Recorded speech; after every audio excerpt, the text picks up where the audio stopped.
HLA-B27 positive ankylosing spondylitis নিয়ে আমরা পৃথিবীর যত জার্নাল, যত গবেষণা এবং যত কিছু আছে সবগুলাই দেখি। আসলে এই রোগটা নির্মূল করার মতো রোগ নয়।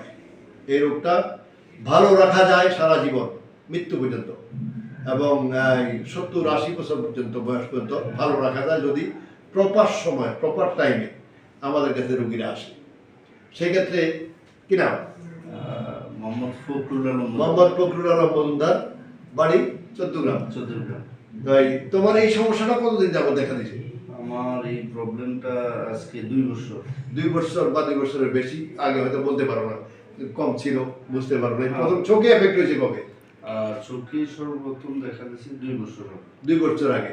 তাই আমরা এইটুকু জেনে রাখবেন, শুধু চোখে সমস্যা হইলে, চোখ রক্তবর্ণ হয়ে গেলে, চোখ লাল হয়ে গেলে, বেশি লাল হয়ে গেলে আপনি অ্যাঙ্কোলাইজিংয়ে আক্রান্ত হতে পারেন। এটা অ্যাঙ্কোলাইজিং এর একটা লক্ষণ। তো সেই ক্ষেত্রে সেই অ্যাঙ্কোলাইজিং HLA-B27 পরীক্ষা করে নেয়। আপনারা আবার অনেকেই বলেন যে আপনি পরীক্ষা ছাড়া বুঝতেন কেমনে? আরে ভাই, পরীক্ষা ছাড়াই তো বোঝা যায়। যাই বলতে এই পরীক্ষাটা সে 2 দিন পরে করে নিবে, যেহেতু এটা তার রক্তে আছে, নাকি? 2 দিন পরে করে নিলে তো সমস্যা নাই। তো সেখানে আসো একটু সিরিয়াস। আচ্ছা, চল।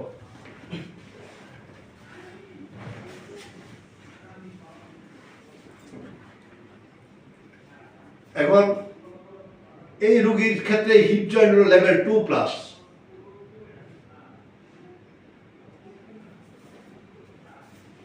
এইটাও একই কন্ডিশন, সেম কন্ডিশন। তার এখানে পেশি শর্ট হয়ে গেছে, এখানে পেশি শর্ট হয়ে গেছে।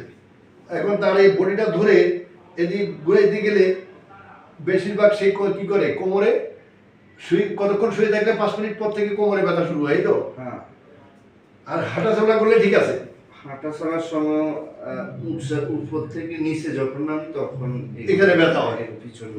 আর যখন শুয়ে থাকে তখন 2 থেকে 3 মিনিট শোয়ার পরে তার আস্তে আস্তে ব্যথা শুরু হয় এবং আস্তে আস্তে বাড়তে হয়, কতক্ষণ পরে ঘুম ভেঙে যায়, নাকি? আচ্ছা, উঠো, আমরা তার চিকিৎসা শুরু করবো একটু পর।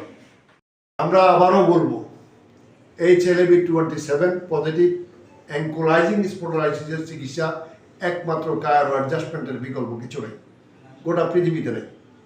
আচ্ছা, অপরদিকে আপনি ইঞ্জেকশন নেন অথবা কিনা বলে যে কোনো ধরনের চিকিৎসাই নেন না কেন, হাড় জোড়া লাগার হাত থেকে বাঁচতে হবে, নিজেকে বাঁচায় রাখতে হবে। এর চিকিৎসা একটাই, শুধু জোড়া লাগার হাত থেকে বাঁচেন। আমরা তার চিকিৎসা শেষ করি আজকেই, প্রথম সেশন। আমরা প্রত্যেকটা ভিডিওতে বলি যে আমাদের প্রত্যেক রোগীর প্রথম সেশন চিকিৎসায় আমরা ভিডিও দিয়ে থাকি। আপনাদের কারো মন্তব্য করার থাকলে ওই রোগীর ফোন নাম্বারে ফোন দিয়ে 3 মাস পরে জানা নিয়েন, নাকি? জি, অবশ্যই। 3 মাস পরে জানলে তো সুবিধা। আচ্ছা, অপরদিকে তোমার কাছে এখন কেমন মনে হইতেছে?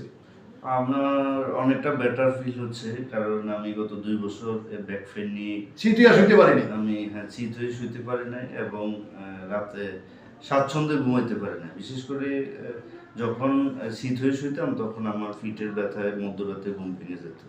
তো ওই অবস্থা থেকে আমার কাছে, আমি প্রথম সেশন ট্রিটমেন্ট নেওয়ার পরে আমার কাছে মনে হচ্ছে অনেকটা ইজি আছে, আমার ব্যাক পেইনটা অনেকটাই কমে গেছে। এটা পার্সেন্টেজটা কত হবে? 50% বলা যায়। এবার 50 বা 50 একটু বেশি। তো এই কারণে তাকে আমরা ডেইলি চিকিৎসা দিব না, তাকে একদিন পর পর চিকিৎসা দিব, 3, 4, 5টা যা লাগে।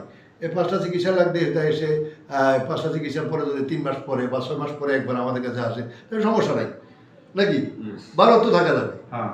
আচ্ছা, খুশি তো? ইনশাআল্লাহ। খুদা হাফেজ।